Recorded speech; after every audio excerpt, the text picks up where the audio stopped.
Hi Tackle friends. Hey, this is Tackle Guy coming to you from the Finger Lakes. Actually, the frozen Finger Lakes. I think the lakes are just starting to break up now as far as the ice goes. Could be a while yet. We do have some warm temperatures coming, and we get some wind mixed with that. I don't know. We could be talking a week and a half, give or take. But thought I'd show you. I haven't been out on the water yet. Was working on a few electrical things. So basically, I have a 4-inch Garmin that I was powering with a 6 amp hour lithium battery for the last 3 years. Seems to be good. I tied in a heading sensor from Minn Kota because I'm interested in doing spot lock jog. I've done it on my big boat a lot, so I find it very valuable. I've got the power to the sensor. However, I don't have it calibrated. There's a couple things you have to do out on the water. So I've watched plenty of videos on this kayak, and it looks pretty exciting. I'm looking forward to it. So here you go.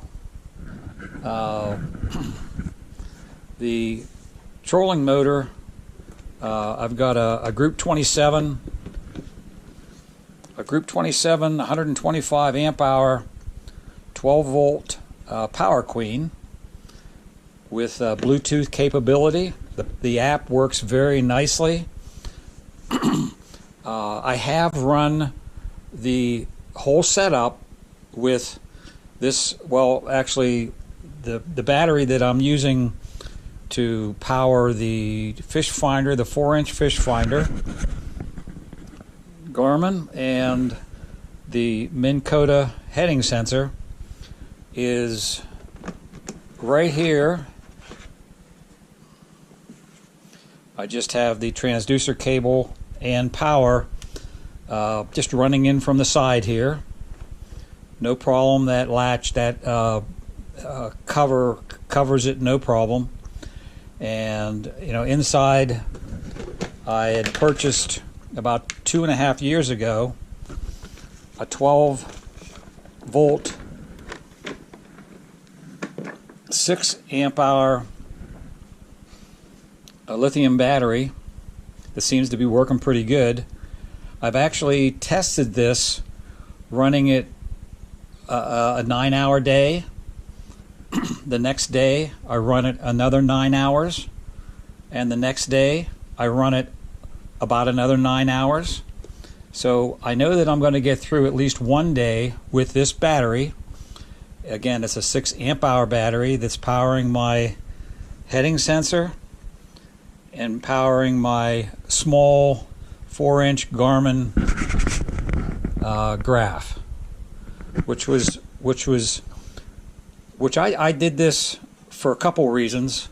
One, I wanted to see, I want to keep the weight, everything that I add here, I want to keep the weight down. I'm going to be using a trailer to transport, hopefully be able to put it on and off into the water and back out of the water. But so I just thought I'd use what I had. It does seem to work.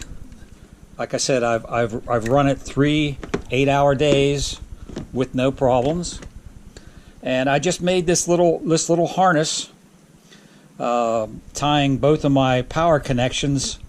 Of course, they're both fused. I'm bringing them into one, which these two leads push onto my 12 volt battery, my 6 amp hour lithium battery. I just have a something to size from the dollar store for food, and just put this lid over top of it. I don't know if I'll really need this kind of protection, but I'm going to go for it. So basically, I've got power to the sensor.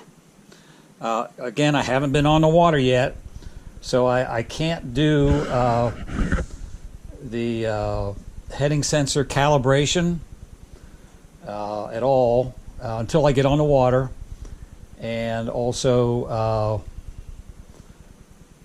there's an offset setting that needs to be done on the water. That's the offset from this sensor line of sight or arrow based on where the motor sets or the keel. So that I have to do. Can't do it probably for another week and a half, or whenever the ice finally breaks up here. So again, these are all theoretical, and but it does seem to prove out. And again, I'm just trying to keep the weight down. I am prepared to put I think it's a 23 amp hour lithium battery here. In here, it will fit from the looks of it.